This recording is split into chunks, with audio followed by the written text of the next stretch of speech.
Hello, everyone. I'm spotlighted. Fancy. Um, sorry, I'm trying to manage the notes and the Zoom at the same time and juggling a lot. Um, but hello, everyone. We're going to begin in about a minute. If you're able to change your display name and you're comfortable doing so, we'd love if you could add your pronouns. And if you need help knowing how to do that, the process for that is you change your display name by clicking on participants button and then hovering over your name in the right corner of the screen, clicking more, and then choosing rename. And before we begin, we do have a few quick announcements. The first is that our group now has 4 new coordinators. I'm joining the team along with Alex, Tatiana, and Jas, and we're joining Sean, Tiara, Era, and Gracie as student coordinators, with Kari and Tiara focusing on collective care. And then second announcement is that Defund SFPD Now is doing a community care event in the Mission on the 24th from 1 to 4 p.m. at Dolores Park. And if you're interested, please feel free to reach out via Discord's collective care channel. That's where we'll be having a lot of the conversation relating to that. And our final announcement is that Jax is supporting us with fundraising to provide stipends for all of the speakers. So please reach out to her if you want to join in the fundraising or join the fundraising team, especially if you're white, we could use people stepping up. And, also we are definitely looking for artists as well, because one of the ideas that people are having is an art auction. So if any of that speaks to you, please feel free to join that. And Lise, I will pass it to you. Alrighty, I'm unmuted. Yes, okay, cool. So today we're going to be talking about settler colonialism and the environment.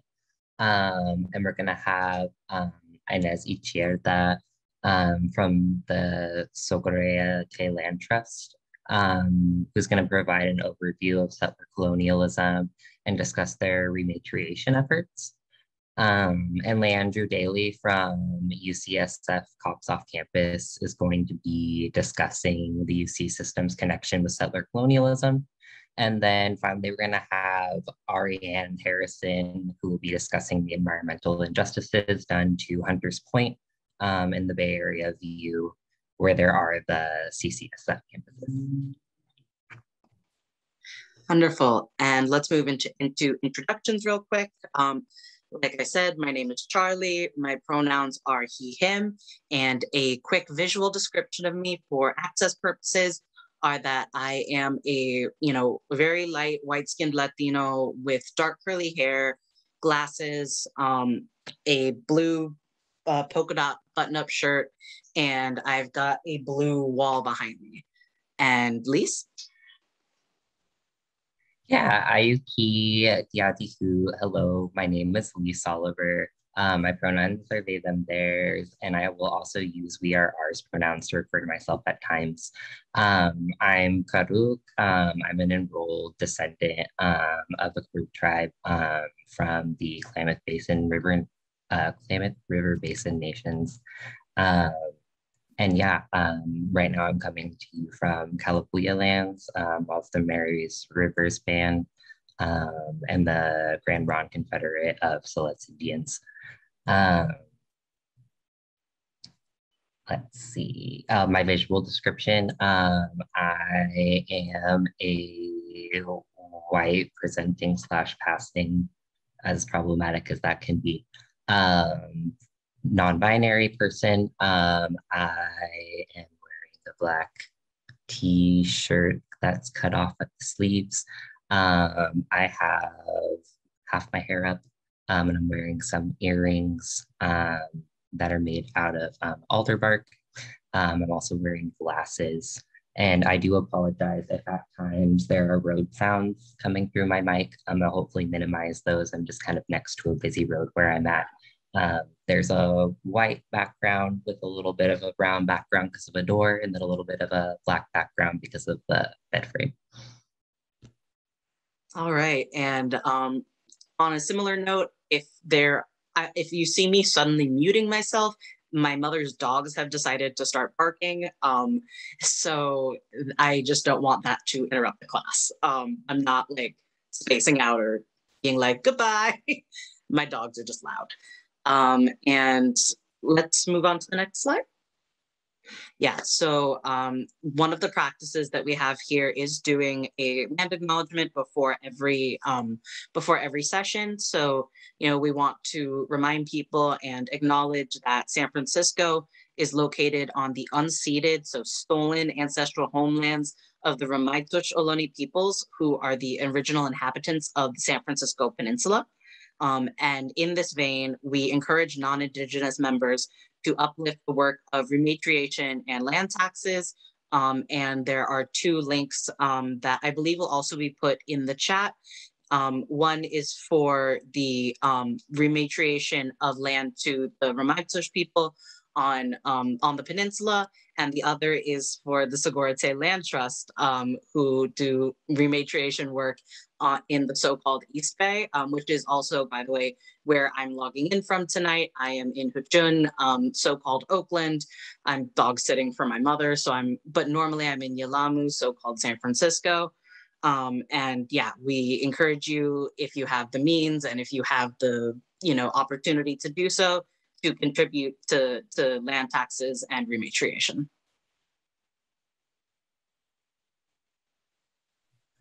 Then perfect. And we also want to be really intentional with how we are creating Black, Indigenous, and person of color centered spaces. We want to move forward by creating practices to prioritize Black, Indigenous, and otherwise people of color members, and proactively decenter whiteness and dismantle white supremacy, anti-Blackness, misogynoir, and colorism. Because of that, we will be opening our facilitated discussion to be only open to Black people, Indigenous people, and other people of color first, centering LGBTQ+ and disabled Black people, Indigenous people, and people of color, with the last 5 minutes or so being open to everyone, so white people. And we are trying to be mindful of creating spaces that are centered on Black people, Indigenous people, and other people of color in the breakout rooms. So please DM the person who is marked as the host if you're a white person, so that we can mindfully arrange the breakout rooms, because it can be really uncomfortable if it's a bunch of white people in a room and then like one person of color. And one last note on that is that the chat is open to everybody. And Gracie right now is the host to DM. So if you're a white person, DM him. And the chat is open to everyone. However, we do ask white people to please be mindful over taking up too much space. And the Zoom sessions will continue to be open for anyone to join.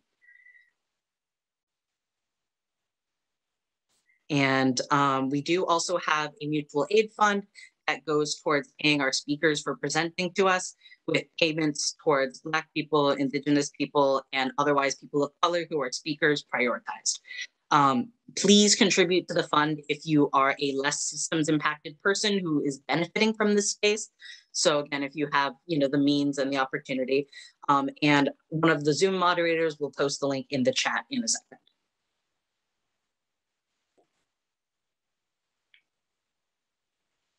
And then lastly, in this vein, we also have a practice of collective care. And our care coordinators, Tiara and Kari, will be providing collective care during the session with, again, priority for Black people, Indigenous people, and other people of color. If you need to be provided with care resources or need to go into a breakout room to take a break from the session, if you are feeling, if something is being triggered for you, or if you're being re-traumatized, please DM either of them. I'm not sure if they're both here tonight. I'm, again, juggling a few different screens, but please DM Tiara or Kari. And, as we've learned in the previous sessions, collective care is is a huge central part of abolition. So please, if you even think you need it, get in touch. And we will also be sharing the anonymous care form in the chat, which is where you can provide feedback on the session. So off to you, Lise. Alrighty. So now I'm going to go ahead and move us into introducing one of our first speakers, which is going to be Inés Ixierda. I almost said left, my apologies. Inés Ixierda, who is a Mestizx interdisciplinary artist, a media maker, community worker, and an organizer. She coordinates the Sogorea Te Land Trust creative projects, media, political education, events, and works on the land with plant medicines and supports the office team. The Land Trust is an urban Indigenous woman-led land trust that facilitates the return of Indigenous land to Indigenous people. Sogorea Te Land Trust cultivates rematriation, also calling upon all of us to heal and transform the legacies of colonization, genocide, and patriarchy, and to do the work of our ancestors and future generations that are in the work that they're calling us to do. And then we will go ahead and drop a link to their website in the chat. So we'll go ahead and move into that. Thank you for being here. Awesome. Thank you so much, Lise. And thank you to all the organizers of this space and everyone here and all the care that you all have taken to just, prepare and really think about all the different access points, support. I'm inspired to up my game on virtual spaces and include some of those things. So thank you so much. I know that you all did land acknowledgement, recognizing Rematriation territory, and I have a short video here. I just wanted to share that just has some of the words of our founder, Karina Gould, and her daughter, Deja Gould. And this is from a piece called The Land You Are On, and I'm just gonna share a short part of it. And I can share the link also later. So about 3 minutes here. Thank you guys. And I hope that the sound is all gonna work well. Where are you? Can you guys hear that? Yeah, okay. Yeah. Stop. Just be there. Put your feet on the ground. Feel it stretching below you. Arrive here.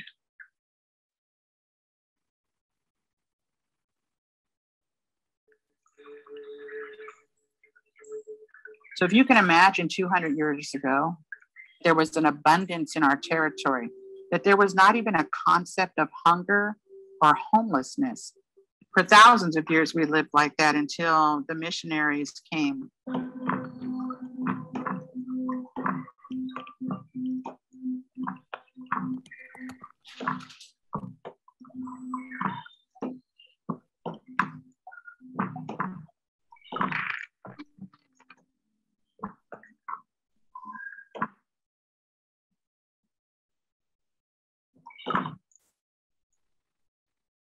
People think that we don't exist anymore.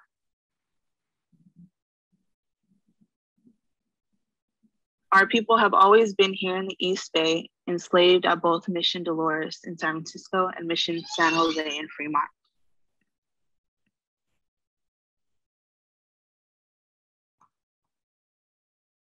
Our people have always been here, in here, in here, in here, in here, in here, in here, in here, in here, in here, in here, in here, in here, in here, in here, in here, in here.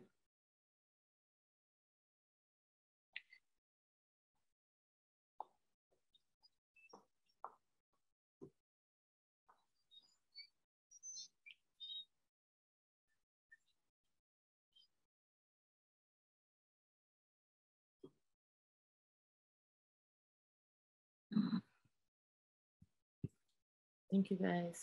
So that the full video is about 10 minutes and it's kind of a multimedia piece looking at Sogorea Te's work in a nonlinear form. And that's on our website, so I can share it with you. But always, if we can use, the words of Indigenous people to tell their own histories, love to do that, especially here in the Bay Area. So I want to share a little bit of this slideshow that I have, and it's for a longer presentation, so I might skip some parts and go through it pretty fast. I'll just introduce myself first. My name is Inés Ixierda. Thank you for that kind intro. And I just wanted to share, I identify as an abolitionist, and back about 10 years ago, I was a part of an abolitionist group called Bar None up in Northern California. And we were doing abolitionist support to Pelican Bay prisoners. And Pelican Bay is the largest solitary confinement prison in the world, up there in the Redwoods. And so we were sponsored by California Prison Focus to go in, and we would do interviews for 8 to 10 hours a day with mostly folks who are organizing political support, legal support for each other. We were in the unit of the solitary confinement prison that was mostly, political activists from San Quentin that were took up there, from the 70s, a lot of like Black Panthers and their allies. So really interesting history to see how that's connected. And I just want to say I bring that into my work. I'm a survivor and an abolitionist survivor. So it's a complicated thing, how to navigate harm, historic harm, personal harm, and just appreciate that we're engaging in this today. So I'm gonna pull up this slideshow. This is 100% based on the scholarship of our founders, Karina Gould and Janella LaRose, and their just generations and generations of knowledge passed down. So let's see, how do I enter full screen? Sogorea Te Land Trust, welcome. Let's start with the land that we're on, and you might have seen this map. I saw some folks share the native land map in the link. And just to note, there is no map that has every Indigenous person's name for themselves and the names for their territories in their own languages. So every map is kind of like lacking some things. This is one that has some territory names on it. And this is one that we often share. So Huchin over here, Yalamu over here. And I always start out, as you see in that video, Karina started out with the first wave of colonization, the mission system. And she talks about how, there was 3 waves of genocide that California, Ohlone people, California Indians, many people faced, but here in California, there was a very specific history. So the mission system, Karina calls it the first prison industrial complex, because it was really where there's like this coming together of like state government and industry, like profit, right? We don't think the Catholic Church came here to make money. A lot of the churches did to collect land, to expand their bases. And so this first wave of colonization, they enslaved Native people to build the missions. Every mission was built by Indigenous hands. They even show how some of the, just to note, I'm going to refer to some of the violence in this history as a content note. So, some of the missions have like bones in the adobes. And so when we're going through that, they're literally built with the ancestors. That period lasted for about 100 years. So think about the impact of that's multiple generations of enslaved folks. And they would just pull people from all the different territories and bring them into the missions and make them intermarry immediately so that they were, saved and not heathens anymore, and baptize them, and then, kind of set up these heteropatriarchal structures. The second wave of colonization was the Spanish Rancheria system. And this kind of just immediately folded out of there. It was essentially the same system where Indigenous labor was being used for settler wealth.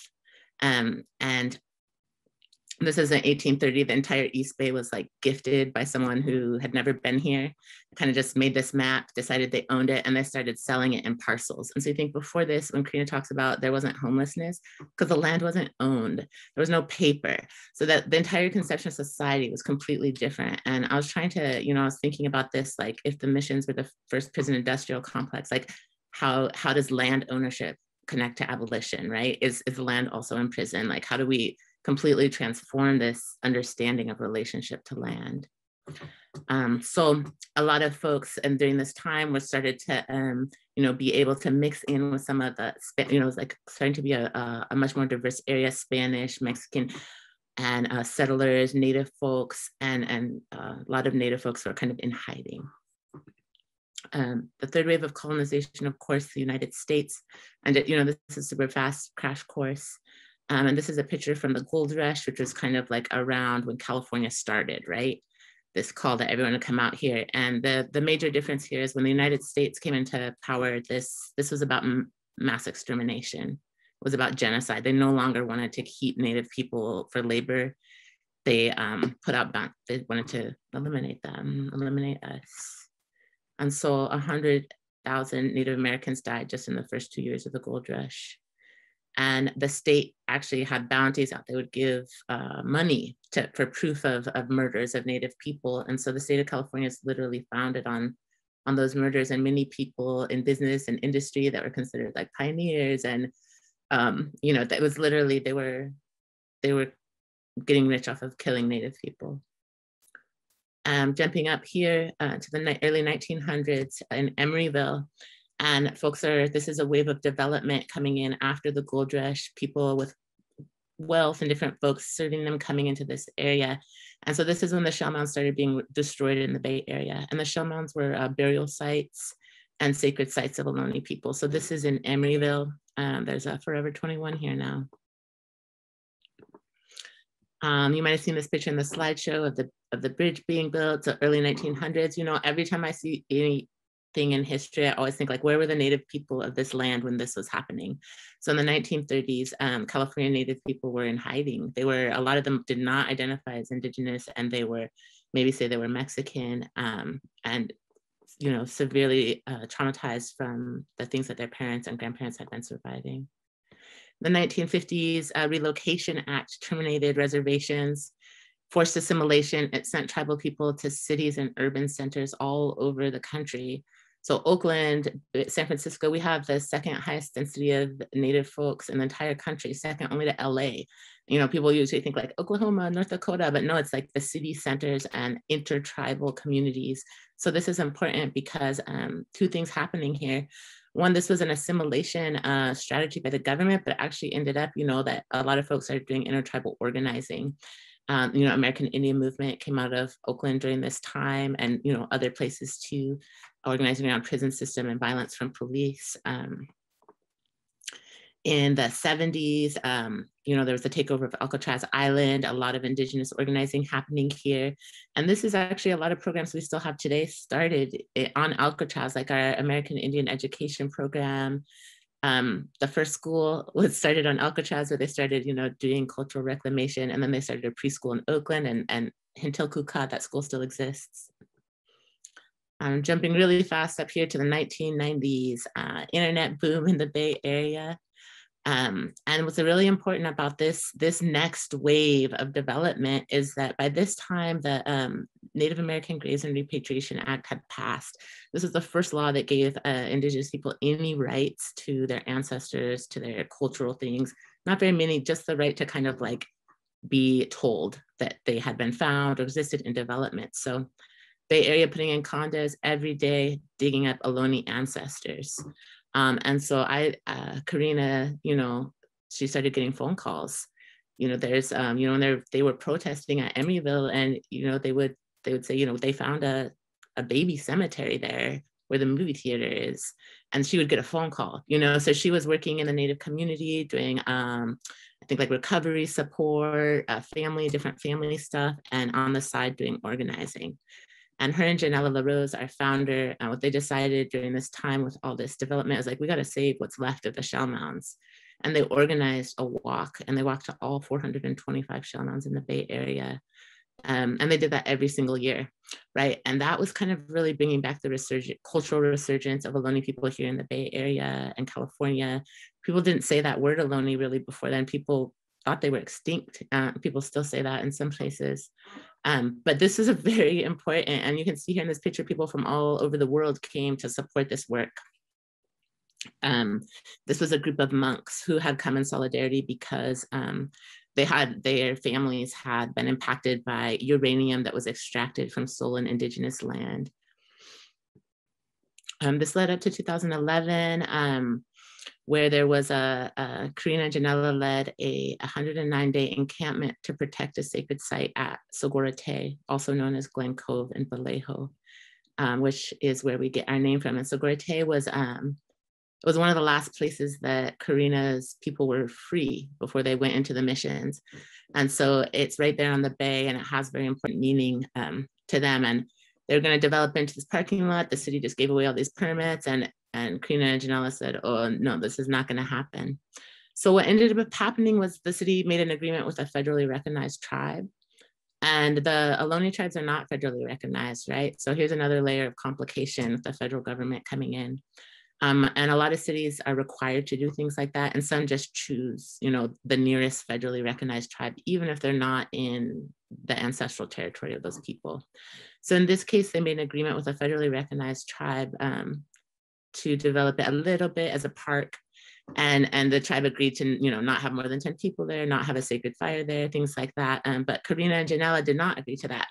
So they still go there, and they gather every year. And, for example, we went there and we saw the Run for Salmon paddlers come in. They had come down from the McCloud River on a sacred journey. And, Karina's daughters had paddled with them. So it was Ohlone paddling into the bay for the first time in 250 years, right? That same bay at Sogorea Te, it was so cool. So, and they haven't bothered us so far. So I hope we're just gonna keep doing that. But what came out of that was this idea, like we need another entity to hold land, right? We're not going to get this federal recognition. Most tribes in cities are not recognized. There's a reason for that. They would have rights to land. In California, almost every city does not have a recognized tribe at all. And so they started working with this idea of a land trust. How can we use a land trust to hold land in an alternative way outside of ownership, bring access to indigenous people in the city, all these relocated people who have been here forever. And this work is really an indigenous women-led effort. And so we use this term rematriation, play on repatriation, right? This return, but anti-patriarchal. So we say to restore people to their rightful place in sacred relationship with their ancestral land. How am I on time? A couple, like 5 more minutes. So this, let me jump down to here. This is a picture from Standing Rock. And so, Karina and Janella's work's always been connected to sacred sites struggle, grassroots struggle, all over the country. A lot of our folks were up here at Standing Rock, and a lot of folks went up there, right? So some of the people that went up there were Gavin and Haley, 2 young people who were really impacted by the experience. They work here in Oakland with Planting Justice. They started Planting Justice, and they asked the elders, like, how can we keep this work up? And they told them to come home and work with the Native people here. So they had a conversation with Karina and Janella. They said, we want to give some land back. And this is a picture of the land at 105th Avenue in Deep East Oakland, where the Planting Justice Nursery is. Planting Justice is kind of like a food justice. When folks are coming out of prison, they can come in there and get jobs that are, pay well and are justice-based. And right here, you can see on the side here, this creek running through, or it used to be a creek, and now it's like this cemented thing, but that was one of Karina's ancestral creeks, one of the Lashon creeks there. So that circle is where we built the arbor. And it's the first arbor that's been in this territory for 250 years. So here's Janella with a model of it. And I clicked through some of these process pictures of the different work days, building it, raising the arbor poles, restoration of land out there in East Oakland, his little hummingbird that made their thing there, return of protocol, Native traditions of respecting each other's lands, coming in, asking for permission, support of struggles across borders. Here's all of us gathering for Mauna Kea, the Pua case, and folks organizing in Hawaii against the telescopes. Here's our Hemetka. We're trying to do this thing at all the little sites where we have this urban emergency response hubs. So this spot has water tanks. We're thinking like when there's an emergency, no one's going to 105th Avenue to make sure we're all right out there. We got solar. outdoor kitchen, trying to start learning more plant medicine, storing plants growing on the land. Here's some of the native plants coming back, folks working with them. Cultural revitalization, some of the tribal work. Here's tule weaving, relearning that. A lot of our folks on our crew, second generation urban indigenous, literally never grown anything, never had a chance to put their hands in dirt, right? So it's a really healing work that we're doing. Here's a picture of harvesting soap root in the Coyote Hills. Some Chochenyo language signs for our plants, bringing those in. Deja Gould's the language keeper. During COVID, food distribution for elders in the community. I started that when folks couldn't go to the grocery stores, and just knowing, you know, some of these folks are, you know, there's not very many people left that in their tribes that have their knowledge, and really trying to prioritize protecting our families and elders, getting them what they need. Here's a picture of our West Oakland garden, Deja, their rematriate the land, and her daughter, the youngest LaShawn Aloni member. And there's lots of different pathways to rematriation, right? There's some folks actually giving back land, but it's not just about that. It's about like building relationships and transforming access to land, not just for us, but for everyone, right? One thing that's really cool though is when people give back land. So I just wanted to share this as from a letter from two, they were like two women who are lifelong racial justice activists, and as they're coming to the end of their lives, you know, they just decided they wrote a letter, and this is one of the things they said. They like, we choose not to perpetuate the unearned privilege of passing on our home within our white family. And you know, they did this process with us, and just talked about that, having those conversations with their kids, and just kind of like, sorry, y'all, you know, yeah, this was stolen land, we didn't know, like, but just really appreciate that people are taking this work and making their own work, doing it in their lives, what impacts them in different ways, and expanding it. So I think this was mentioned at the beginning, the land taxes and honor tax, different things like this. You know, obviously money is like, cannot make up for genocide and colonization. There is no way to pay for that, but every single impact has a financial piece to it, right? Education, food, access to medical care, all of those things are still problems for Indigenous communities. So these things are ways to contribute to Indigenous-led work. Locally, you know, always encouraging people to get involved in your local sacred site struggle. One of them, this is what's left of the West Berkeley Shell Mound, what you guys had seen, that mound. It's a parking lot now, and just recently lost the State Court of Appeals trying to prevent its development. So waiting on next news for this. The Spanger family trying to put in, I think, a 8-story condominium on this site. And so, well, it looks like a parking lot. It's never actually been dug up, right?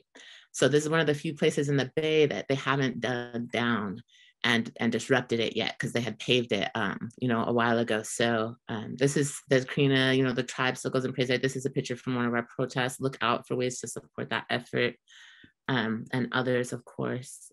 Here's some ways to take action. Whoops. We're going down on here, and I can send this out too. And I guess I just wanted to say, you know, I know that this section is about settler colonialism and the environment, and I went through this part really fast. There's some other environmental pieces, you know. I want to just suggest that the environment is you know, our entire conception of what we're bringing in, but also each of these pieces had a very real physical, geographical, environmental impact, right? Like when settlers came into California with the gold rush, you know, they banned cultural burns. So that's starting to be talked about a lot now with the fires, but literally when they banned cultural burns, the undergrowth started growing, right? So now we're however many years after that, and it's a major crisis, and people are starting to realize, oh, I guess maybe Indigenous people were taking care of the land before. And so that's one environmental impact, right? That we can see animals that people brought ate the native plants, threw everything off balance. Every development impacts the native land, usually bringing in industry that disproportionately impacts women. I'm sure that you guys have heard some of the impacts of the oil industries and the man camps in the Dakotas. And so I know that we are not an environmental organization, but I wanted to just express appreciation for inviting us into this area. I know there's a lot of other pieces of like settler colonialism connected specifically to environmental work and grassroots. So maybe I can send on some resources after that. And thank you guys so much for that quick share. I think, is it questions at the end? Or... Yes, I see this. Oh, I posed up the chat, the myth of wilderness. Yes, Tatiana, I don't know if you want to say anything about that, but that is so important when our ancestors were actually stewarding the land. Thank you guys.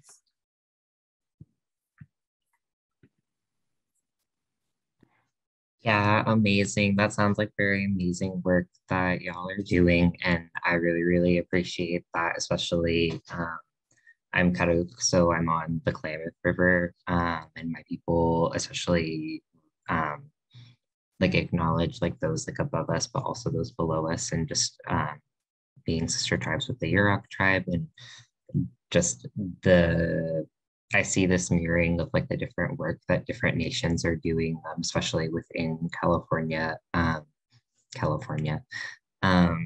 it's beautiful to see like people being able to return to different spaces, being able to steward that land in ways that, you know, we always have and that we're really like supposed to.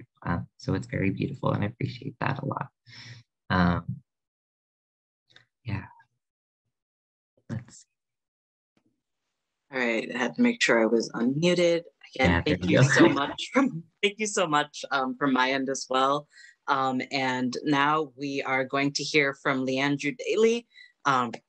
Almost choked on my own spit there. But we are going to hear from Leandrew Dailey, who is a Diné or Navajo PhD candidate at UCSF and one of the organizers with UCSF Cops Off Campus. So I am, real excited to hear about that, because there is a very long history of, incarceration and city college going hand in hand. So I'm very, very, very happy to welcome Leandrew Dailey. Hi, everyone. First of all, thank you to the organizers for inviting me to speak. This is a really cool class, and I was actually able to speak on an earlier session, so I'm happy that I have the ability to come back. A visual description of myself is I am assigned male at birth, but I identify as non-binary. I'm brown, and I have very dark features with medium short hair length that is braided into 2 braids right now. But today I'm going to be talking about settler colonialism, the Moral Act of 1862, and land grab universities. And each of these components is important to understanding how the UC is complicit within settler colonialism. So first of all, I want to thank Inés for providing such a great overview of what settler colonialism is and how it pertains to the development of the so-called state of California. I'm gonna start my talk by talking about this settler native slave triad structure. Content warning: I'm gonna be talking about slavery. But anyways, this settler native slave triad structure is important for understanding a framework, for understanding power, for providing a framework for understanding power relations within the settler colonial state of the US. So settler colonialism is a distinct type of colonialism in which non-native settlers remove and then replace indigenous inhabitants of the land, occupying the land in perpetuity. Simultaneously, within the colonial framework of the US, Africans and African Americans are enslaved to work the land. So within the triad, settlers occupy stolen indigenous land, creating structures to ensure their continued dominance over society. The natives continue to be removed from the land and erased within historical and contemporary narratives, while the chattel slave is restricted from owning land, disenfranchised, and valued exclusively for their labor. So this the prison industrial complex represents a continuation of enslavement in the US, in the US's colonial framework society. Therefore, it's important to understand, as Patrick Wolf has stated, that settler colonialism is not a structure, but rather it's an event, and is a structure, not an event, infused with a genocidal logic of elimination. So this is kind of where I like to point into this argument that whenever we are referring to decolonization, we're usually referring to the concept of land or land back. But because chattel slavery is slaves are part of this settler native slave triad that helped structure settler colonialism, I make the argument that abolition is actually a type of decolonizing, because you're actively tearing down a settler colonial structure that was built within this framework. But the most important thing to understand about this structure as it pertains to settler colonialism is that these concepts, these components to this triad are not identities, but rather technologies of the settler nation state. There's a lot of a discourse on this, but I won't go too much into that. But that's as far as I will say. And the settler colonial nation state is maintained through treaties, laws, the police and the military, the prison industrial complex, the criminal justice system, as well as schooling and curriculum. And I'm going to be talking about a specific law and legislation that enabled the development of the University of California system, known as the Morrill Act of 1862. So the Morrill Act of 1862 provided each US state with lands to sell for the establishment of public land grant universities. However, the nearly 11 million acres of land that was sold through the Morrill Act of 1862 was expropriated from nearly 250 tribes, bands, and communities through coercive and often violent legitimate land concessions. This article from High Country News, they were able to demonstrate that more than 70% of the land that was acquired in this act was through the use of treaties, which, as we know, most of these treaties were never upheld by the United States. And unfortunately, a lot of Native people lost their land, and this was ultimately how the University of California was developed, because nearly 150,000 acres of unceded land that was given to the state of California. And this is where the University of California, Berkeley first started. And through that, that land was sold for 730 million, which if you, 730 million, which is, I think, 13 billion in today's currency because of inflation. So at this point, UC Berkeley becomes one of the 57 original land grant institutions born with that law, effectively making higher education accessible to the general public for the first time. The narratives that we're often told about the land grant system is that it's this grand democratization of education. And that's why they're called democracy colleges as well, to contrast with the more exclusive and elite Ivy Leagues, such as Harvard and Yale, that were already set in place at this point. More critically, it's not surprising that whenever these land grant universities developed, they were largely skewed towards upper middle class white men or settlers. So the true motivation to establish the land grant system was to further US settler colonialism, in the process by which settlers displaced indigenous people and imposed their own political and social systems. Specifically, the land grant system is a deliberate project to dispossess American Indians of life because it encouraged westward migration. It justs education up as a, quote, civilizing influence, and by referring to land as empty and vacant and unused, it discursively erases the presence of Native peoples. And when we zoom out to a more broader federal government policy agenda, we can see that this is further supplemented by other pieces of legislation, such as the Homestead Act and the Pacific Railway Act, which both vested power in the federal government to seize and distribute the land parcels. And the Homestead Act specifically promised white male settlers 160 acres of public land.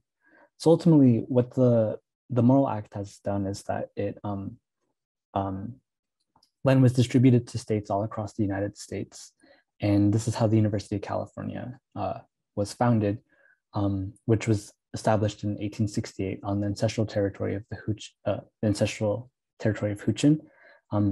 But what is less acknowledged is the sheer magnitude of land dispossession. And there's a common misconception.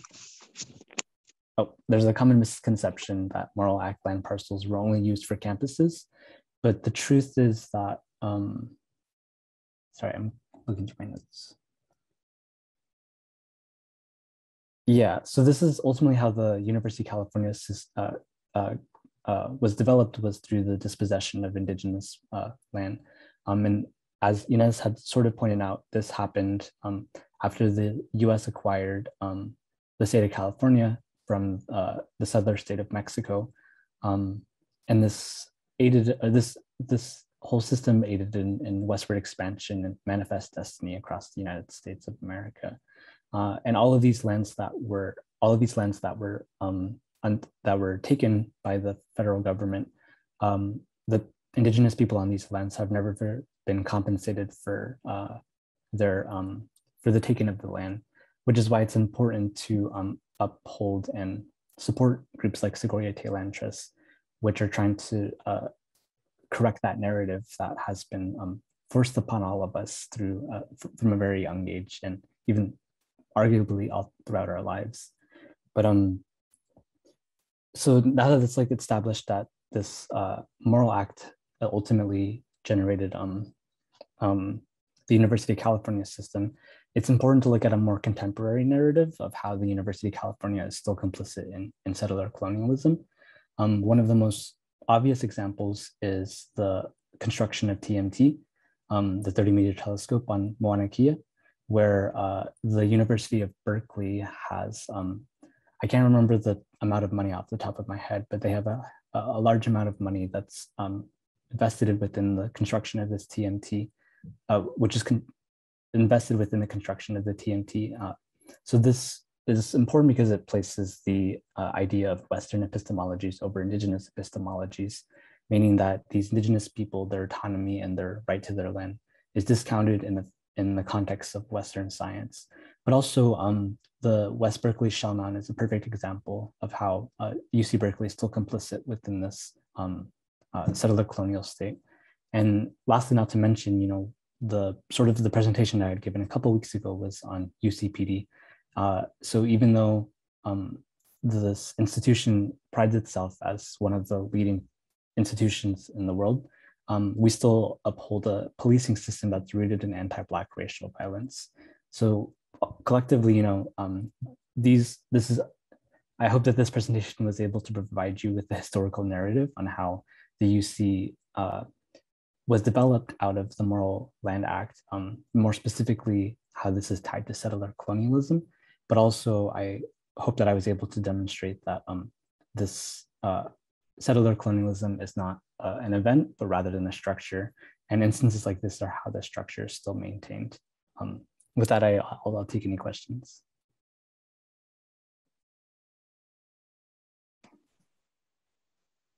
Yeah, so we'll actually be doing questions at the very end.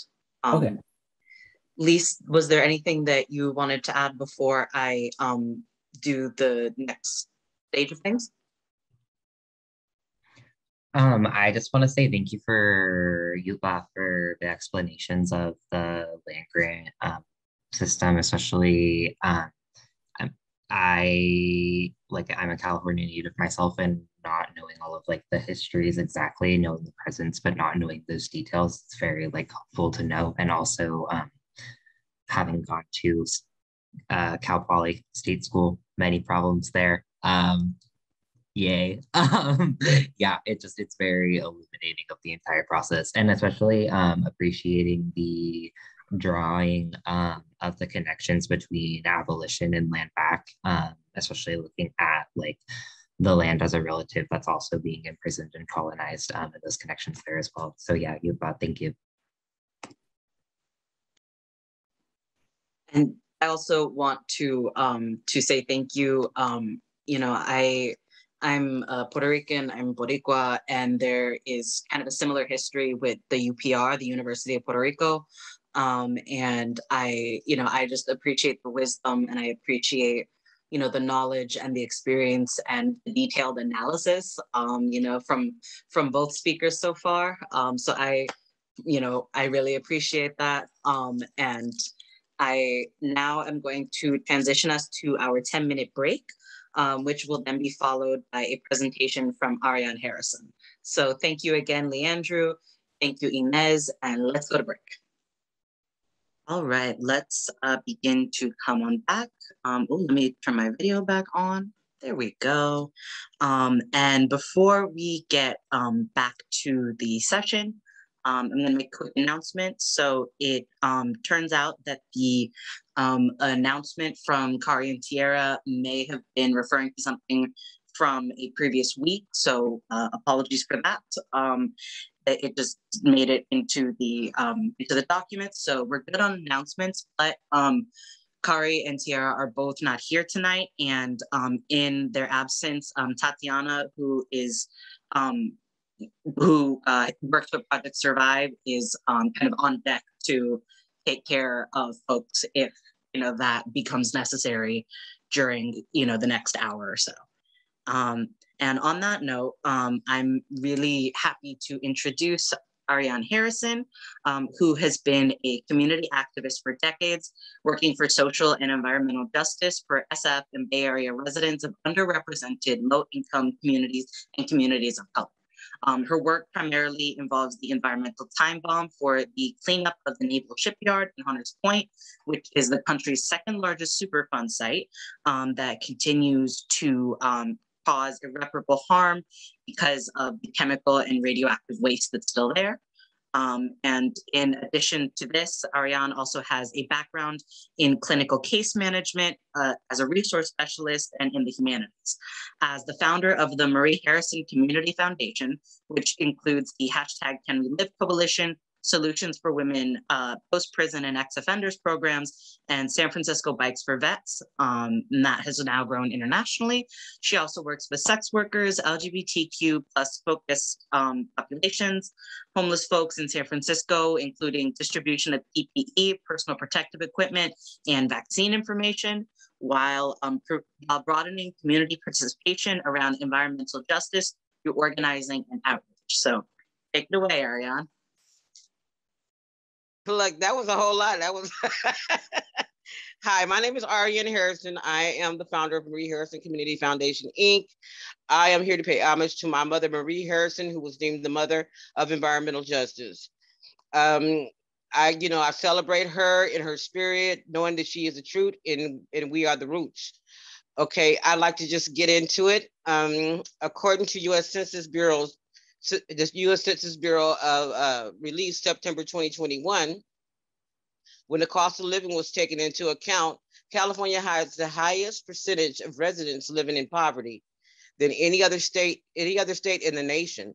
But at the same time, California is the wealthiest state in the country, with the greatest number of billionaires, including wealthiest individuals in the world. So that means that we have the highest wealth gap in the nation, despite all the immense wealth. And Bayview Hunters Point continues to be inundated with toxic conditions that affect the health and the well-being of the lowest income population that resides there, which we are a melting pot of community. We are extremely diverse.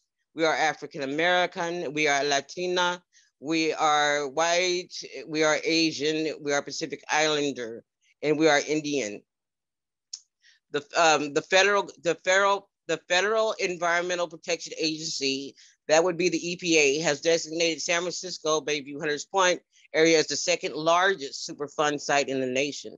After World War II, the Navy ships heavily contaminated by the hydrogen bomb. I don't know if anybody knows that that's where they built the hydrogen bomb at right there in Bayview Hunters Point. They tested the bomb in the Pacific during the war, and then they hauled back the boats to Hunters Point. And a part of that is that they power washed the boats, and they use scraping to get some of the contaminants off. However, all that stuff leaked off into the soil, and boom, there you have it. There's toxic radioactive waste that has been in the soil for years and is still active. According to a toxicity study that me and a couple of other residents in the Bayview Hunters Point area have had the pleasure of participating in with a Dr. Sumchai Porter. you know, that we have at least about 5 metals in our body and radioactive toxic waste that's in our systems. So that was exciting and heartbreaking at the same time, just to have some scientific evidence to back up what people have been talking about for decades. If you want more information about that, I would be glad to give you that after I finish supporting you guys with more information. So due to the scrapping and the power washing of the ships, but then the Navy left the radioactive debris in the shipyard, heavily polluting the Bayview Hunters Point with radioactive toxic chemical waste. Okay, elected officials are turning a blind eye, like always, to the impacts and the health impacts that have happened in the Bayview and to Bayview residents. We have the highest concentration of respiratory disease as well as cancer in the community and other ailments, and people are dying, and people have been dying. According to other scientific studies that have taken place, and as far as Bayview residents, there's also a high probability that we have at least about 10 to 20 years taken off our life expectancy just from the environmental aspects of what we're going through. You have to keep in mind, we also have a high impact of bad air quality due to having 2 intersecting freeways that intercede upon our community. It's also an industrial area. So on that note, we're sort of like surrounded by all these notorious players that are you know, dumping chemicals from every angle. If give me a minute, let me catch up. I don't want to, I'm thinking ahead of myself. Okay, so other information that I wanted to share with you guys is that besides this fight taking place for decades, and it's been an ongoing thing, there has just been a case up in Hunters Point where they're doing all the building of all the new residences up there and the homes that they're building for, you know, our most wealthiest tenants in San Francisco, you know, at the shipyard, you know, that homeowners, brand new homeowners have just reached a settlement of $6.3 million settlement due to a radiation lawsuit. They said that the reason that they were being awarded that money is because they had no clue or idea of the land that they were on being that toxic, and it brought down the it brought down their property, you know, their property costs. It brought it down. And for me, as a longtime resident, it's coming from an emotional place for me that these people that just moved there could get paid that kind of money. However, because their property level went down. And if you can get paid that level of income for your property level going down, then by the state of California, what does that say about the residents that have been living there for decades with no resolve?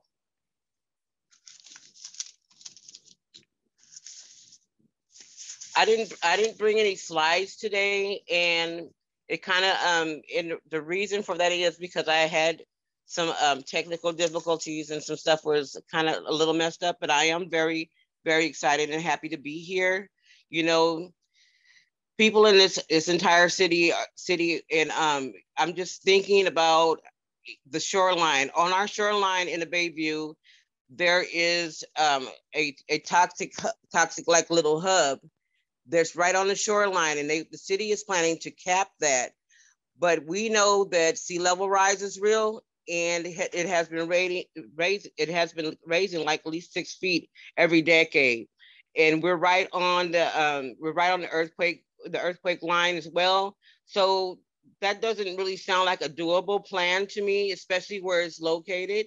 And according to scientists, if that cap breaks or explodes, then it will have a devastating effect on not just the shoreline and the residents that stay close to it, but the whole entire Bay Area. That means it would affect the sea life. It would affect the other side of the bay and us as residents in the greater Bay Area. So I'm just putting it out there as like almost like an urgency call for people to get involved in this fight.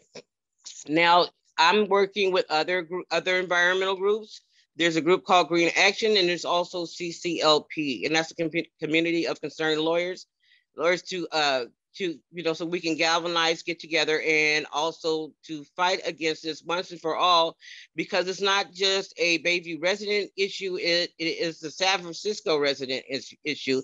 And we are really, really, really trying to get more people involved, especially because as long as they keep saying that it is a Bayview issue, then it's just those people. And it's not just those people until it's not just those people. So if you're interested in or you're looking for employment as well, right now we need full-time organizers for to support our campaign efforts to demand all levels of government implemented and sustainable development goals, and to clean up the shipyard residential area for once and for all. You know, we have a deadline as of April 2023 to complete the cleanup of toxic waste. Me, Marie Harrison Community Foundation, Inc., in collaboration with CCLP and Green Action, need volunteers now to aid in petition and protest to gather data for mass litigation that is being carried out by members of the board in his private law firm. We need volunteers to fight to obtain resources for those affected by the toxic disaster of the shipyard and to force the cleanup. Safe cleanup is needed. The skills of environmental experts and engineers and construction experts too. We demand the cleanup to be done by union members and prevailing wages, and trainees hired from the local area to learn safe cleanup and provide employment for local residents some of them that are already qualified to do the work, to make the change more real and significant and then more impactful for our community. With that, that's all I have for today. I hope that was a little insightful. I know I kind of rushed along. This is actually my first time presenting to CCSF in this capacity, but I thank you very much for allowing me to do so. I hope that my words were clear. And if you're interested in learning more about Marie Harrison Community Foundation, Inc., you can go to mhcommunityfoundationinc@gmail.com. You can either shoot me an email, or if you have any forward-thinking ideas that you would like to share that you think that would help the fight, I would be interested in hearing that as well. I can be contacted at 415-504-5107. My name is Arieann Harrison, and I approve this message.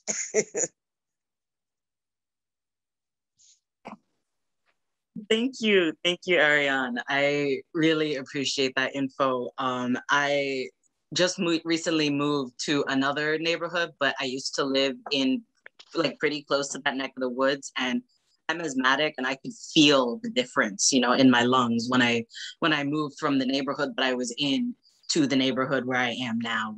The breathing, it was night and day. And I didn't know why that was. So on a personal level, I appreciate that knowledge. And on a broader level, as a member of this class, I really appreciate you coming in and sharing your wisdom with us, sharing your expertise. I know you were saying that, you were not at the top of your game, but I learned so much, and you did just absolutely amazing. So thank you.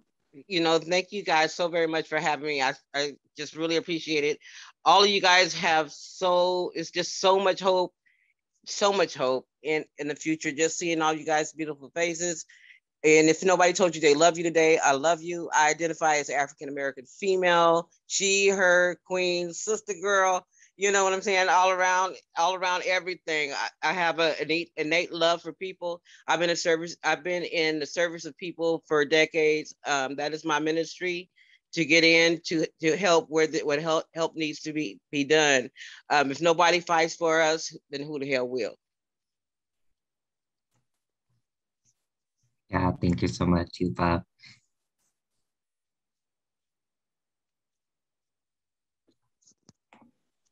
Lise, would you like me to introduce the Q&A, or did you want to take care of that?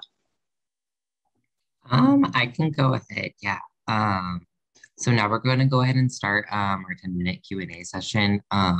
We're going to go ahead and start by centering Black, Indigenous, and people of color in the class.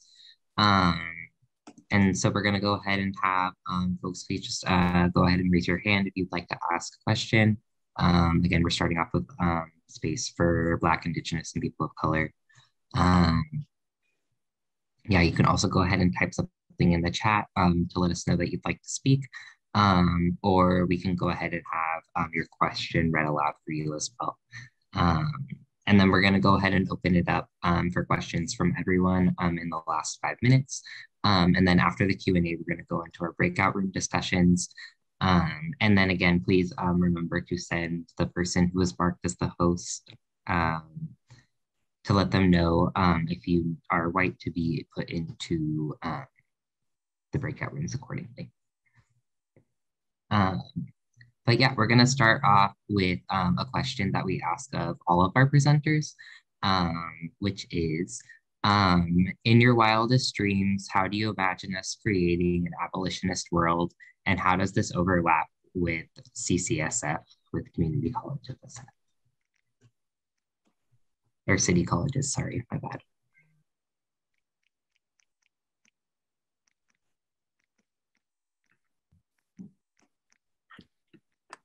I'm sorry, can you repeat the question? I just had someone was at my door and I was trying to answer it. Oh yeah, no worries. Let's see if I can just scroll down. But it's, in your wildest dreams, how do you imagine us creating an abolitionist world? And how does this overlap with CCSF?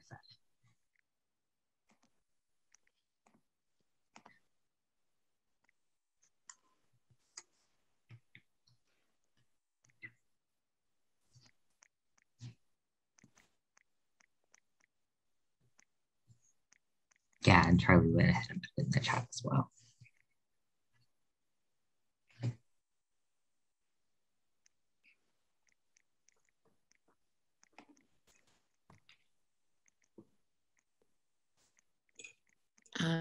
Is it, I don't know, am I supposed to speak first? Is everyone speaking? Whichever of you feels like you want to jump in and answer first is entirely welcome to do so. Okay. Okay, repeat question. Sorry. I got it. No worries. It's also in the chat, which I know you're on your phone, but if you're able to pull up the chat at any point, it says, in your wildest dreams, how do you imagine us creating an abolitionist world? And how does this vision overlap with City College of San Francisco?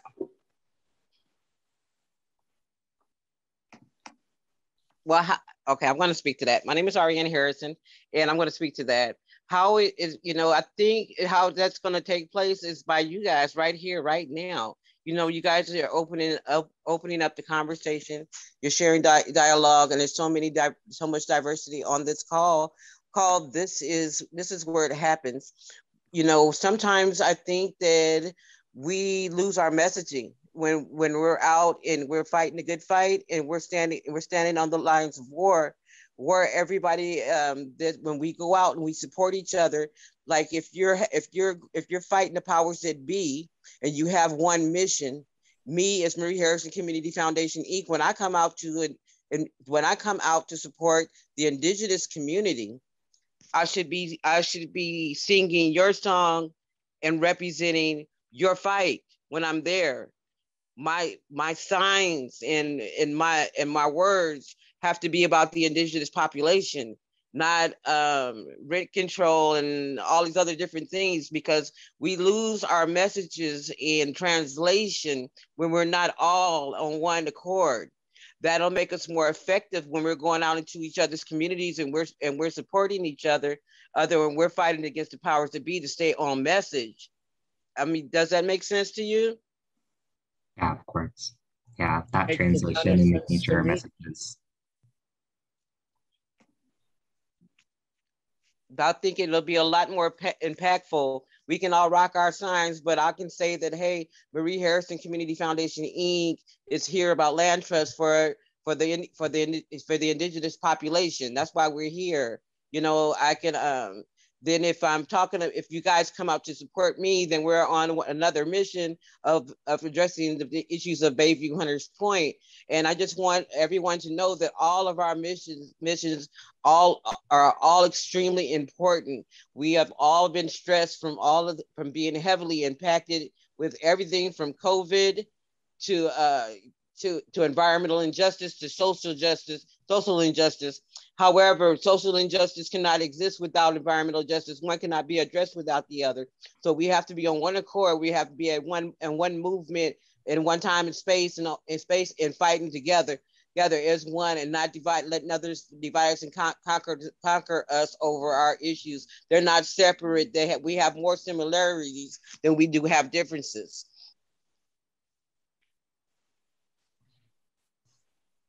Like my grandmother used to say, I is we. And it's an action word. You know what I mean? Yeah. So I'm putting that out there because I think it's very important that we do that.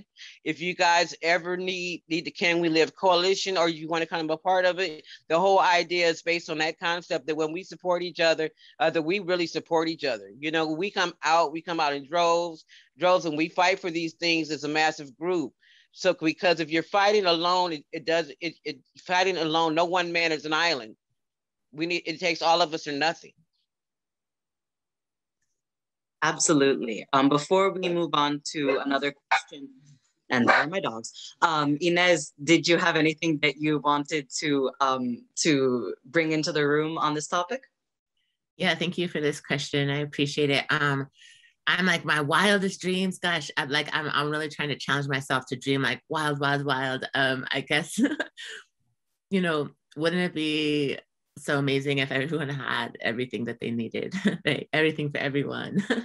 That's what the Zapatistas say, todo para todos. I think that sounds beautiful, to center dignity, you know, that we would all have the things that we need to live with dignity. I think that's abolitionist, and I think that spaces like this are like a seed of a way to start talking about and creating the different ways it can be. I was looking at y'all's like lineup and saw some of the videos, and just appreciation for like the scope of conversation. So that seems like a good way to start to me. So thank you. Wonderful. And I did see Sean with a hand up, but before we go to them, there was an anonymous question that the participant wanted us to ask to Arieann.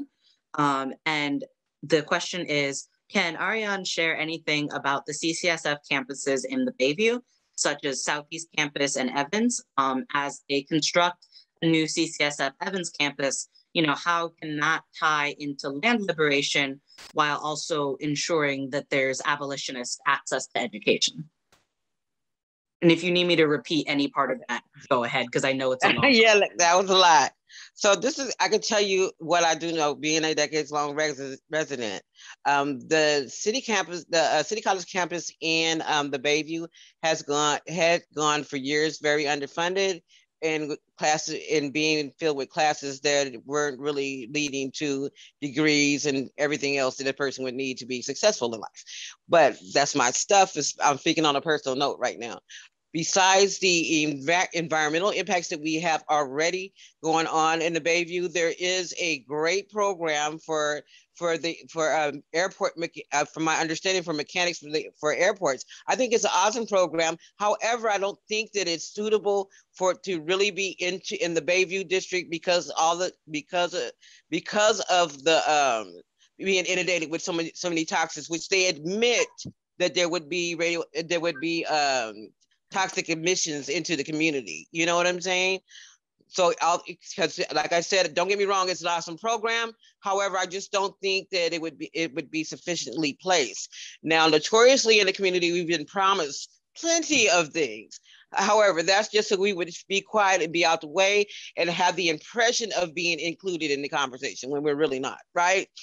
Or, you know, so much, there's been so many plans for the Bayview District. It's like the last of the Mohicans of places to build and have the exodus, just like in the Bible, of African-American folks and people of color from the Bayview community, District 10.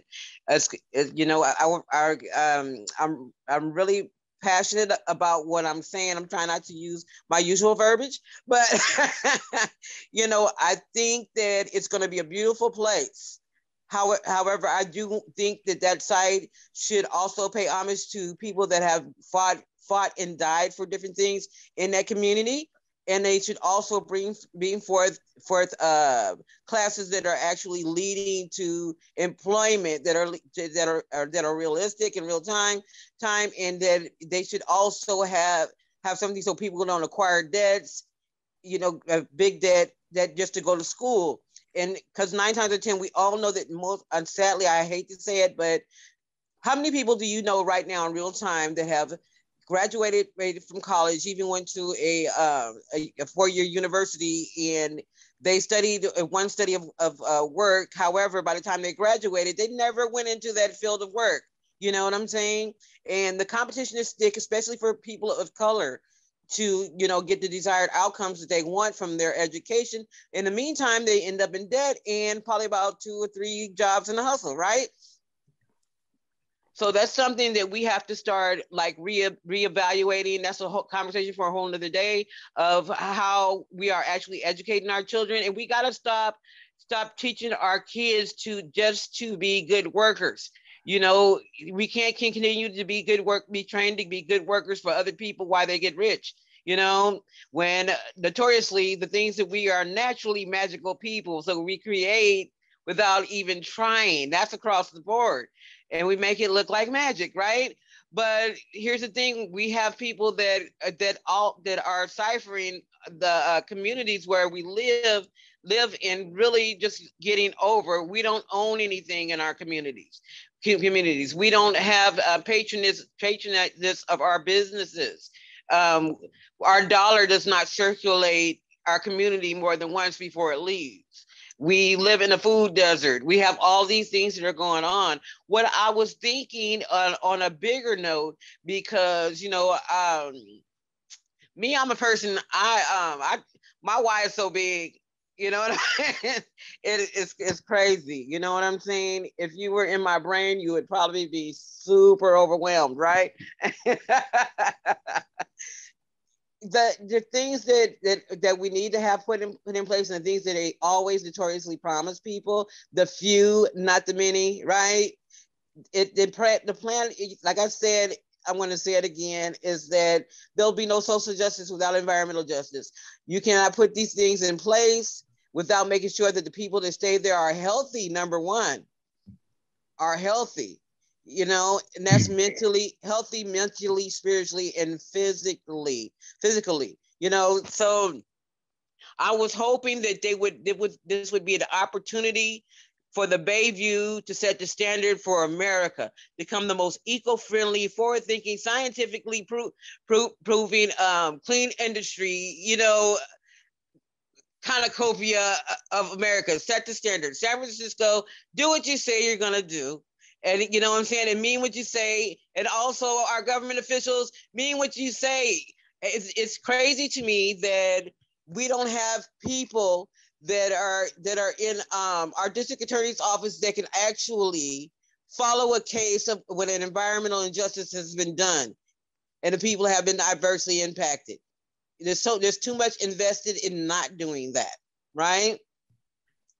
And when programs for environmental justice and environmental works are gutted, what's going on? When you have the Build Back Better thing going on, and they're talking all about the environment, California is burning, you know, at the same time.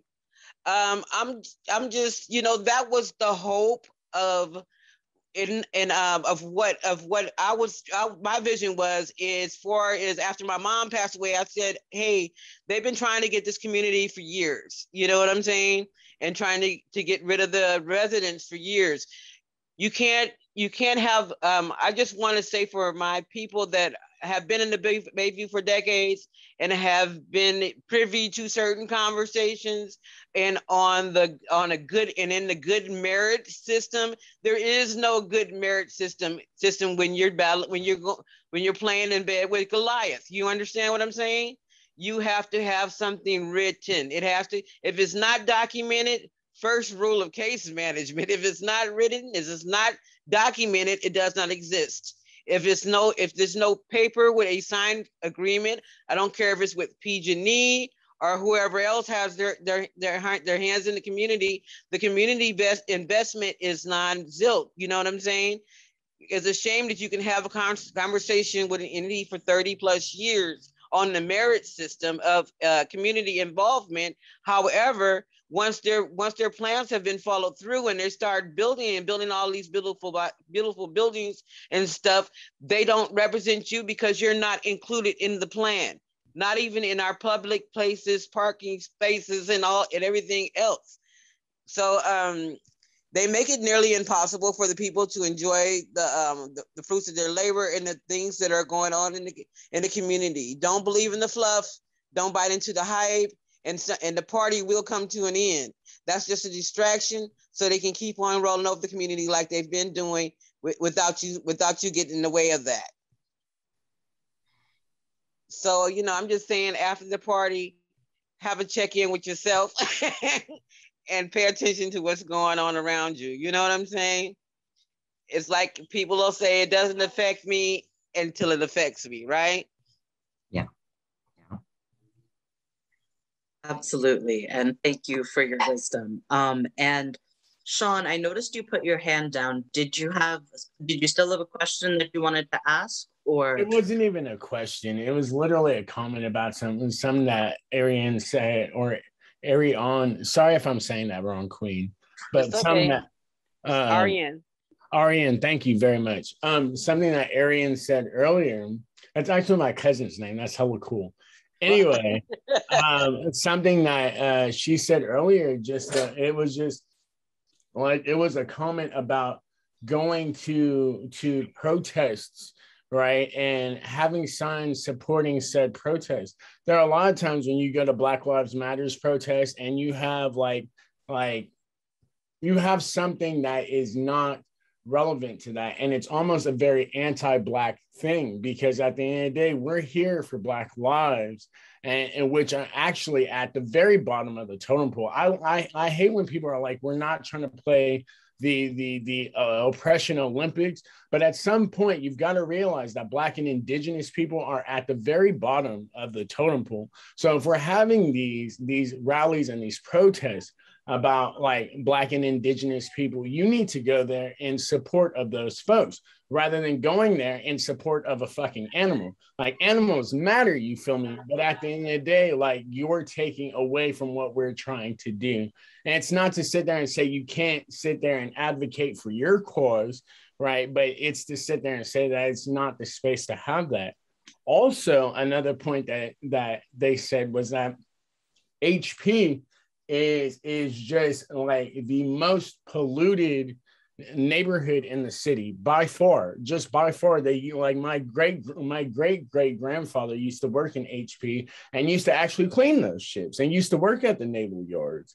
So I experienced, my family has experienced it firsthand, and it's just wild that these people move into HP, and HP has been Black for decades, almost like half of a century. It's just been Black forever. And for these people to move here within the last 10 years and get all this money is offensive. So with that being said, my question is really to Arieann is how do we sit there and get the money, and what are folks in HP doing? How do we get the money to sit there and go to the residents and the people? Because HP has the highest cancer rate in the city. The residents in HP have the highest cancer rate in the city. And it's how do we, what is being done so that we can reallocate that money to said victims, if that makes sense? And how do we get, how do we become a part of that? I'm glad you asked. Okay, so listen, You know, I'm being a little cynical by laughing because there's no laughing matter. Because, you know, besides my grandfather was one of the original, we're going to say, pioneers that transitioned out from the South to work at the Navy shipyard, right? So, you know, that being said, in hindsight, and everything you said was true. The best way to help is that right now there is a lawsuit going on with for Hunter's Point addressing those issues. However, the likelihood of them dragging it out forever is very high if they can. I have a dissertation coming up myself. You can get involved by joining us in CCLP, and also to address, because we need people on the ground protesting, people signing petitions, and we also need people up in the mayor's office and our district 10 supervisor, because if we do not take the fight to the powers that be and force the issue, then we won't get anything done. And then when it comes down to allocating the funds, I say put checks in people's mailboxes. You understand what I'm saying? At this point, what else is there to be done? You know what I mean? We need some sort of reparations for being so impacted. I mean, health wise, I've had over my duration. I'm 50 years old. But I'm telling you, every family member, and I had basically healthy people in my family, all the men had cancer. And that wasn't a generational thing before coming to California. You know what I mean? Right. But, yeah. So we need to not just do that, keep forcing the science down their throat. You know, there's the Marie Harrison biomonitoring program. There's also doing a study where they're setting up air monitors to actually monitor the impacts on the air. Because when you come to the Bayview, one thing you will notice is that, you know what I'm saying, the air is kind of heavy in that area. And, you know, for years, we've had that, you know, that chemical plant down there where everybody's body weight goes, right? And, you know, at least it doesn't smell as bad as it used to smell. But I swear to God, just coming through that area, you will get physically sick just by inhaling that. You know that you're stepping into a toxic environment. Obviously, they just started using some kind of chemical so it wouldn't smell bad all through the community when you come through there. But the best way to do that is to get involved on the legal aspects, and we need to bring in engineers, and we need to bring in the science for when it comes to that capping because we need to have a solution-based conversation with the city officials. It's one thing to force their hand to do a fake cleanup, because as we know, if you don't know the history, there was a group called Tetra Tech, and along with Lenore, we're going to put them in the same bed, that lied about the toxic soil samples out there at the shipyard just so people could build. But they had a whistleblower that came out, and it came to light that they actually got the soil samples from someplace else other than that wasn't inundated with toxic waste, and brought it there and said that, hey, you know, it's the cleanup, it's good to go, and people won't be negatively impacted. But even the construction workers that come through that came through there, and the trucks that were moving the soil, they didn't respect the community. They weren't wetting down they were not wetting down the ground as they moved the earth. They were not putting tarps on their trucks while they were driving through our communities. That stuff was all over our porches, on our stairs, in our windows, and in our lungs. Thank you so for much that. So, you know, to answer your question, I will leave my information, and so we can have a more in-depth conversation, and also a place where you can come exactly and find out the ways in which you can participate, and where you would be, where you would make the most impact based on your skill set or just your passion. Thank you so much, Black Queen. I really appreciate all the information you just gave me. Thank you. And I see that Tatiana has a hand. Before we do that, I'm just letting folks know that since Inés hasn't had much of a chance to answer questions, we're gonna cut into the time for breakout rooms a little bit. So everyone, has a chance to, share wisdom with us. So Tatiana, go ahead. Thank you, Charlie. And thank you so much to Leandrew, to Inés, to Arieann, for coming and speaking to us. I'm from Southeast Los Angeles, and I grew up a mile away from a battery reclamation plant. And it's one of the largest EPA Superfund sites, I think, in California, alongside Bayview Hunters Point. And most of the people in my family before the age of 30 had cancer. My grandmother died from a very specific form of leukemia, for instance. And I myself have the lifelong issues with lead poisoning. And I live in the Mission District now. And I'm wondering, and I could also pose this question to everyone here present, class members included, if there is any kinds of solidarity or network going on with communities, Indigenous communities, Black, Latinx communities, throughout the so-called United States that have been deemed Superfund sites. And if there's any kind of national movement and solidarity in that regard. Okay, let me answer that. Can you hear me? Yeah, I can hear you.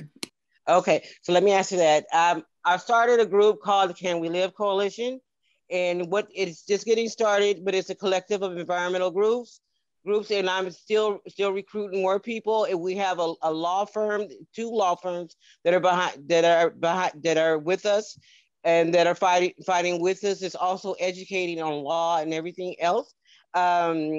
If you want to be a part of that, and I'm also a part of an international call that I participate in with people from London, Africa, and other different, for the lack of my memory, sorry about that, but from other continents as well.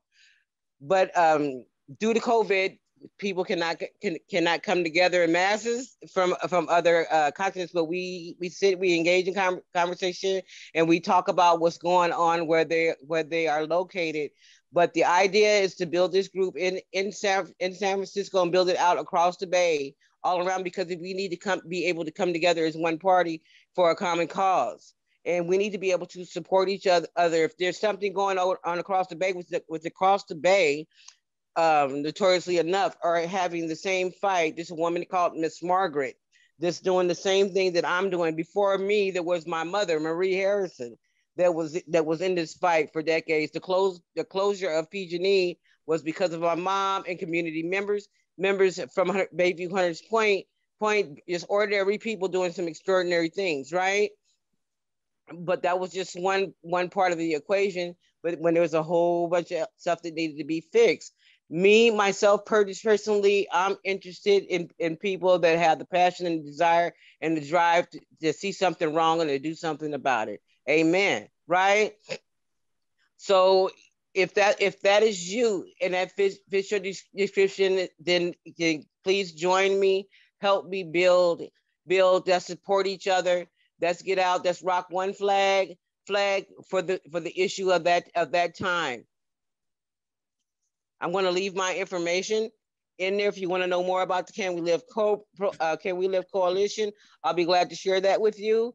Also, there's also an environmental academic scholarship that'll be coming out soon. I do believe the release date will be in December. That's when we're going to roll it out, and I would love to invite all of you guys to that event. So just hit me in my email inbox, or reach out and call me. I'm going to put that in the chat, and we can talk a little bit more about that offline. I'm usually available Monday through Friday. Probably around lunchtime would be a good time to catch me. I'm a pretty busy chick. I run around a lot. However, I have time to talk to each and every one of you individually. Tell me what your cause is, what's your passion, how can I support you, and I'll let you know how you can support Can We Live Coalition. Thank you so much for your wisdom, Arieann. And I do have a question for Inés, if you're up for answering.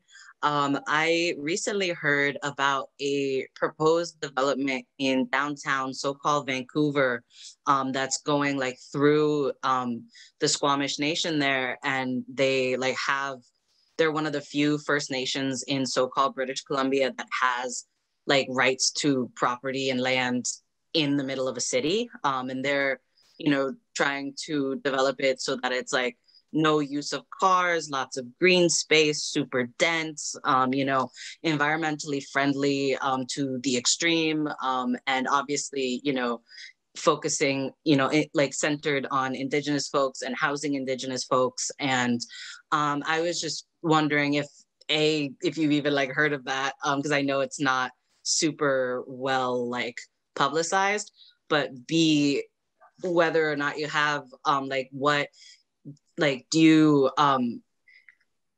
do you see that like that kind of thing tying in with Sogorea Te's mission in some way, like what as the process of rematriating land continues, what are some of the things that you as a collective would like to do with it, or like what projects do you have in mind? What dreams do you have for rematriating the land?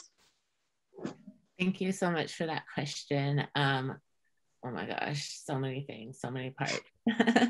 But one part, that I just wanna point out right away would be the the return of ancestors to a rightful resting place. And one thing, and Leandrew was talking about the UCB and all the land grabs. And I just wanted to mention that in addition, there's thousands of actual like ancestral remains held at UC Berkeley, 12,000 under the swimming pool, boxes and boxes in the clock tower. And folks have been asking for return of those. But where would they be put? So, that's one of the dreams of the tribe, the Confederate villages of Lashawn, is land to return the ancestors to. And imagine for 12,000, what kind of land access they would need. And now there's all sorts of like colonial barriers to even doing things like that. Again, they've returned to a federally recognized tribe.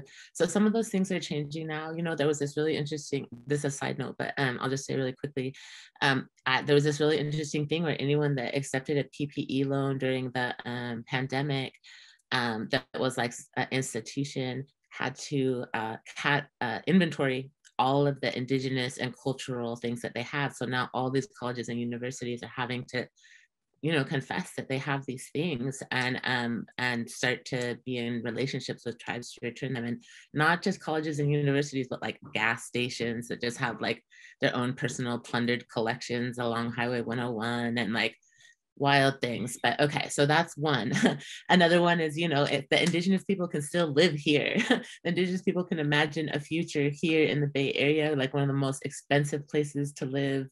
It's like literally imagine, like, are the young folks coming up, how can you even imagine a future, right? So we're dreaming an alternative way to be here, to that people can be on land and live here. So restoration of the shoreline, restoration of the water, bringing back some of the native plants, return to right relationship with fire, return to right relationship with consumption. And, imagine if there wasn't property ownership again. Imagine if there wasn't homelessness again. Like, those are some of the wildest dreams, pop maybe. Thank you. Yes, wait, SJSU, who put that? Can someone say about that? That was so whack. Did you guys see that? Do you know who? Yeah, that was really whack. I was the one who put it in the chat. Do you want to say anything about it? Or? Yeah, so I can't remember her name off the top of my head, but she is also the widow to a white supremacist eugenics like clown who passed away. Yeah, and yeah, of course she is, right? Yeah, and also anthropology is like it's a very problematic field, and her grounds for, I mean, we know about Alfred Kobler, who is Ursula K. Le Guin's father, who's known for Ishi, which means man in his language, and how his remains are at UC Berkeley as well.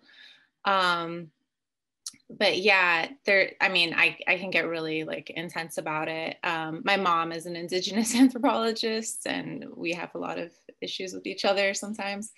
But basically her grounds are that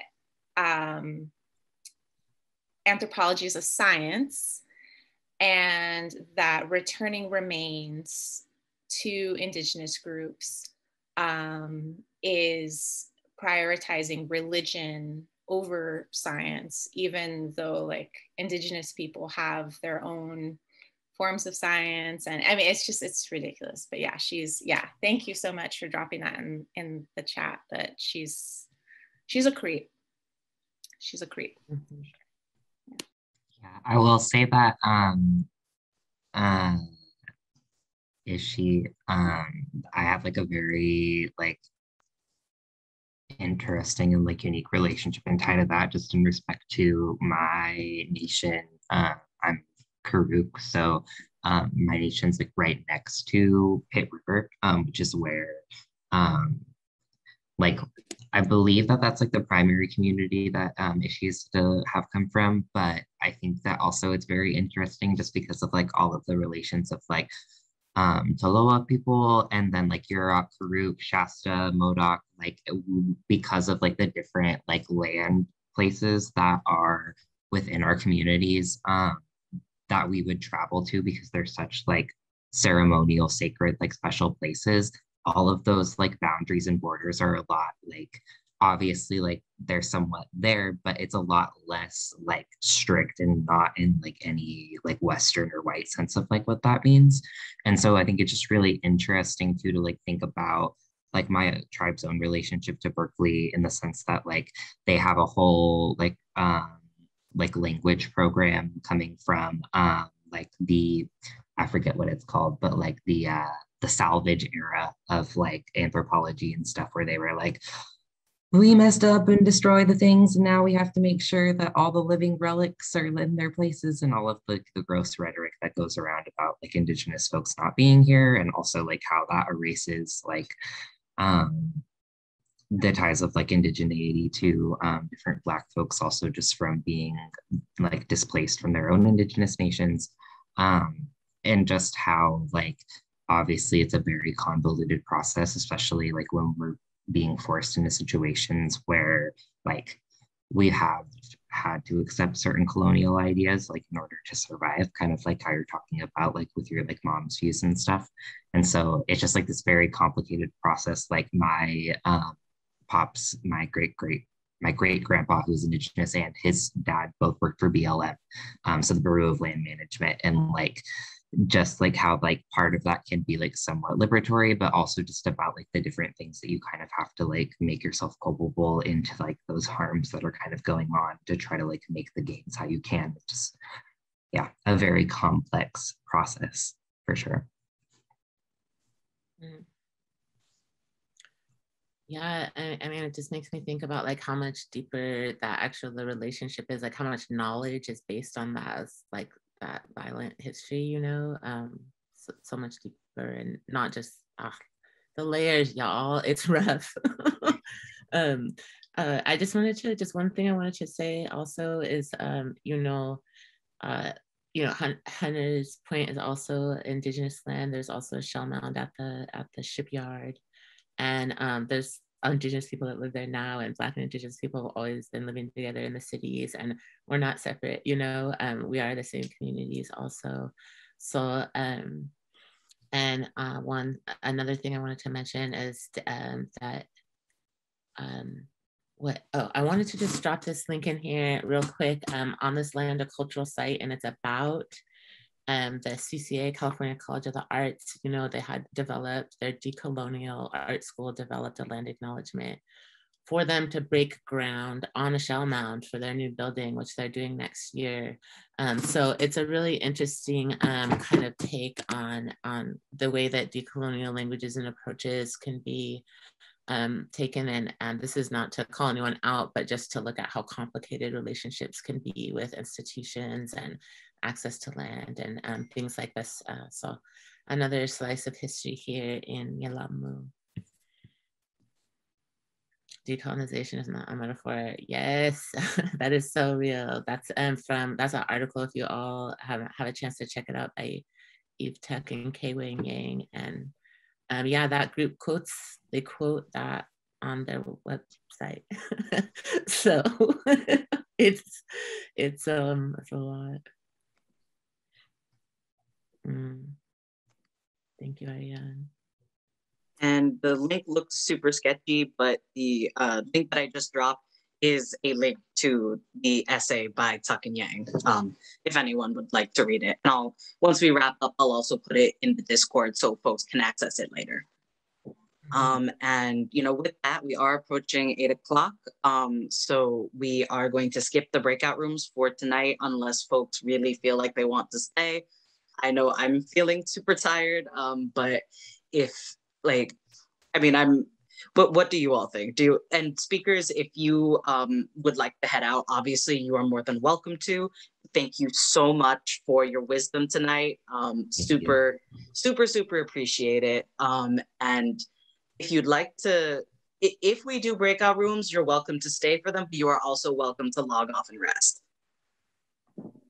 So what do you all think? Does anyone have a burning desire to stay for breakout rooms, or would we like to wrap it up?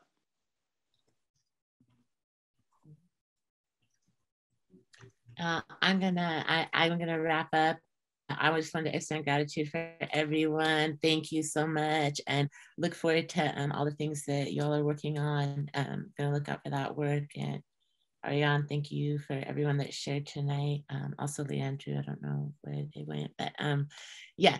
So thank you, everyone. Don't give up. All right. See you guys later. Yeah, thank you so much. Thank you, everyone.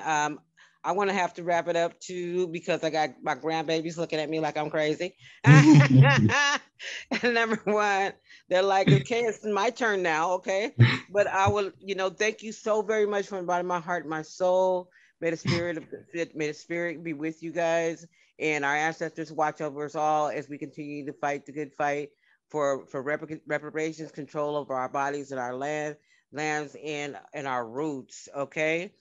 I love you all. Go in peace. I look forward to hearing from any and everybody that reaches out to me soon. Much love. Yeah, thank y'all so much.